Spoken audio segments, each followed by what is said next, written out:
Mji wa serikali nchini Tanzania ulioko Mtumba jijini Dodoma. Mtumba ni kitovu cha maendeleo ya kisasa nchini Tanzania, hasa baada ya kuanzishwa kwa mji wa serikali kufuatia uamuzi wa kuhamisha makao makuu ya nchi kutoka Dar es Salaam kwenda Dodoma. Ikumbukwe tu kwamba uamuzi huu ulifikiwa rasmi mwaka 1973 chini ya utawala wakati ule wa hayati baba wa taifa Mwalimu Julius Kambarage Nyerere, na ukaanza kutekelezwa kikamilifu wakati wa uongozi wa awamu ya 5 chini ya hayati pia Dr. John Pombe Magufuli, na kikubwa zaidi kuendelezwa kwa kasi kubwa katika awamu ya 6 chini ya Dr. Raisi Samia Suluhu Hassan.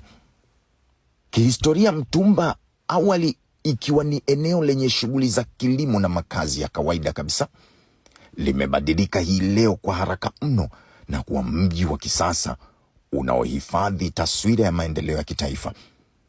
Mji huu umebuniwa mahususi kuwa kitovu cha utawala, ukiwa na miundombinu bora zaidi inayowezesha shughuli za serikali kufanyika kwa ufanisi. Ujenzi wa mji huu wa serikali ulihusisha ofisi za wizara zote kuu, taasisi za serikali na miundombinu ya kisasa kama barabara za lami, mifumo ya maji safi na taka, umeme wa uhakika, pamoja na mitandao ya mawasiliano. Tena mawasiliano ya kisasa.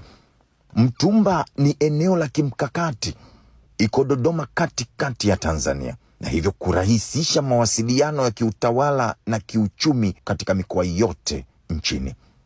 Barabara pana za lami zimezungushwa mji huu wa serikali na maeneo mengine ya Dodoma na kuunganisha nchi nzima. Majengo ya kisasa yenye usanifu wa kipekee unaozingatia mahitaji ya ofisi za serikali yanaonekana wazi kama hivi.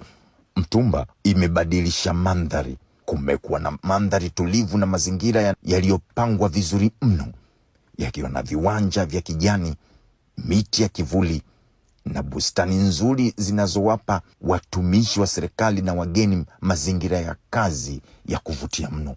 Mtumba limeendelezwa kuwa na makazi ya kisasa kwa ajili ya watumishi wa serikali na familia zao, na vile kuna huduma za kijamii kama shule, hospitali, vituo binafsi vya kibiashara na maeneo ya burudani. Hapa ninauangalia utalii wa utawala. Mji wa serikali Mtumba umevutia wageni wengi wa ndani na nje ya nchi wanaokuja kujifunza na kuhusu mfumo wa utawala wa Tanzania na jinsi mji huu ulivyojengwa kwa viwango vya kisasa. Hiki ni kituo kikubwa mno cha mikutano. Mtumba pia ni eneo linalotumiwa kwa mikutano ya kitaifa na kimataifa, ikiwa na ukumbi wa mikutano wa kisasa unaowezesha mijadala muhimu ya kitaifa kufanyika. Kwa nchi yetu kuna umuhimu mkubwa wa eneo hili. Kwanza, kuimarisha utawala bora. Mtumba imesaidia kupunguza gharama za utawala kwa kusogeza ofisi za serikali karibu na raia. Ujenzi wa mji wa serikali umeongeza fursa za ajira na biashara kwa wakazi wa Dodoma na mikoa jirani. Mji huu umebeba taswira ya kuvutia na kujivunia mno utamaduni wa Tanzania, huku ukiendeleza ndoto ya baba wa taifa Mwalimu Julius Kambarage Nyerere ya kuifanya Dodoma kuwa makao makuu ya Jamhuri ya Muungano wa Tanzania. Mtumba hii inaendelea kupanuka kwa kasi, huku mipango zaidi ikiwa ni kuboresha miundombinu, kuongeza huduma za kijamii na kuifanya kuwa jiji la mfano barani Afrika. Mji wa serikali Mtumba si tu kitovu cha utawala, bali pia ni alama ya mshikamano na maendeleo yanayochochea ustawi wa Tanzania nzima. Sisi ni Tanzania, na haya ndiyo matokeo chanya.